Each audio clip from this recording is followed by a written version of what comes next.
Айтылған мәселелер назардан тыс қалмайды. Бүгін Қордай аудандық халыққа қызмет көрсету орталығында өз құқығыңды біл атты акция өтті. Іс-шара жөнінде толығырақ алдағы бейнематериалда. Акция барысында аудан әкімдігі, прокуратурасы, полиция бөлімі мен денсаулық сақтау саласының өкілдері тұрғындарға кеңес берді.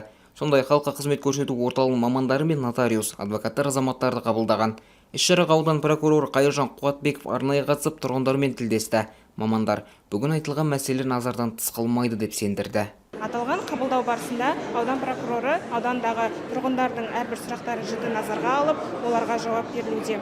Жалпы алғанда ай сайын өткізіліп жатқан қоғамдық қабылдаулардың барысындағы қойылып жатқан әрбір мәселелер, көтерген мәселелердің барлығы аудан прокуратурасының жіті бақылауында болады.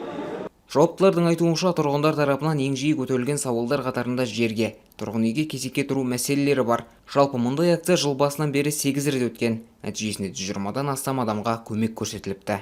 Акимат маған үй берген. Мен енді көп балалы анамын. Аллаға шүкір 11 балам бар. Сол себептен маған үй берген. Соған рахметімді айтайыншы деп келдім.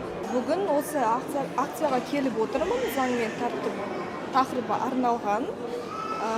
Өз сұрағым бойынша мамандарға жолықтым. Үй тұрғыны мәселесі бойынша жолықтамын. Өз сұрағыма жауап алайын деп. Өз жауабымды алдым. Рахмет. Жауабы қанағаттанарлықтай болды.